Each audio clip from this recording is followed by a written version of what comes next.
Ever wondered what antibiotic resistance is? Imagine this scenario.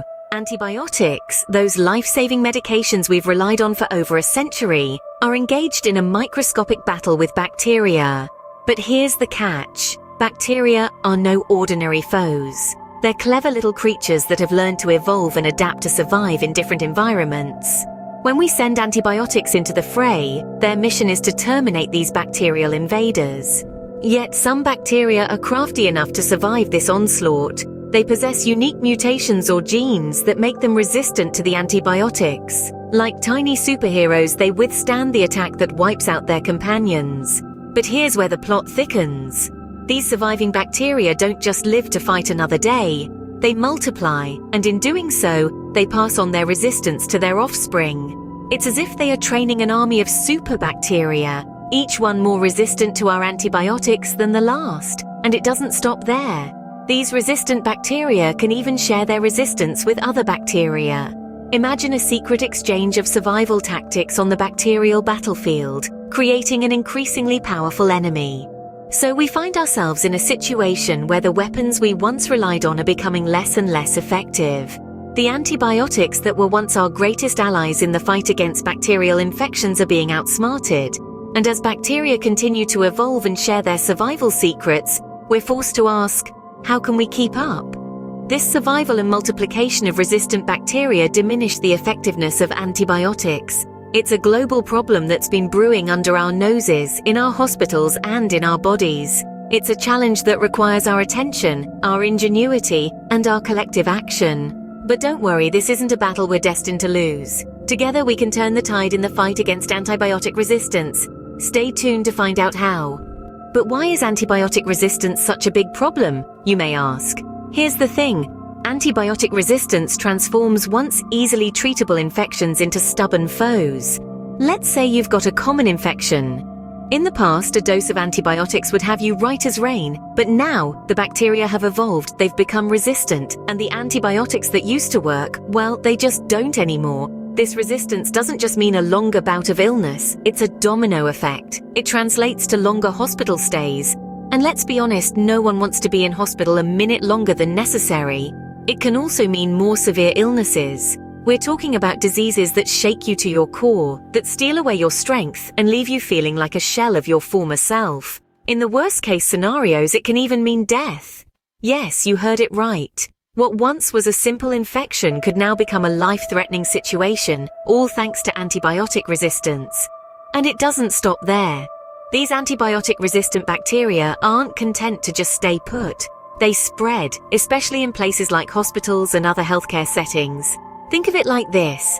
You go in for a simple procedure, but you end up with an infection caused by these resistant bacteria. Suddenly, a routine visit to the hospital becomes a dangerous gamble. And it's not just about you. It's about the person in the next bed, the nurse who checks your vitals, the doctor who performs your surgery. This spread of antibiotic-resistant bacteria puts everyone at risk. Now let's take a moment to remember the heroes of the past century, the antibiotics that have saved countless lives.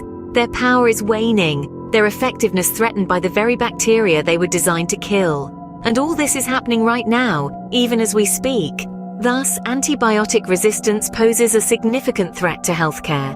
It's a problem that affects us all, regardless of our age, our health, or where we live. It's a problem that we need to tackle head-on, with determination, with science, and with care, because our health, and the health of future generations, depends on it. What contributes to this growing issue of antibiotic resistance? Well, let's dive into this question. One of the main culprits is the overuse and misuse of antibiotics.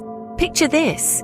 You're feeling under the weather, you go to the doctor, and you're hoping for something, anything really, to help you feel better. The doctor prescribes antibiotics and you're relieved. But here's the catch. Antibiotics aren't always the answer. They're effective against bacteria, not viruses. So if you've got a cold or the flu, which are caused by viruses, antibiotics won't do a thing to help you. Yet they're often prescribed in such cases, leading to unnecessary exposure of bacteria to the drugs and promoting resistance. The problem doesn't stop there. Even when antibiotics are prescribed correctly, they're not always used correctly. Patients might stop taking the medication as soon as they start feeling better, not finishing the full course. This can leave behind bacteria that have been exposed to the drug but not killed, allowing them to develop resistance and multiply. But it's not just human medicine that's to blame. The use of antibiotics in agriculture plays a role too. Livestock and poultry are often given antibiotics, not just to treat infections, but sometimes to promote growth or prevent disease. This can lead to resistant bacteria in animals that can then spread to humans through the food chain. And then there's the environment. Have you ever thought about what happens to the antibiotics that our bodies don't absorb or use? They get excreted and end up in wastewater. This can introduce antibiotics into the environment, where they can promote the development of resistant bacteria. All of this creates a sort of perfect storm where antibiotic use, whether appropriate or not, and whether in humans, animals, or the environment, contributes to the development and spread of resistant bacteria.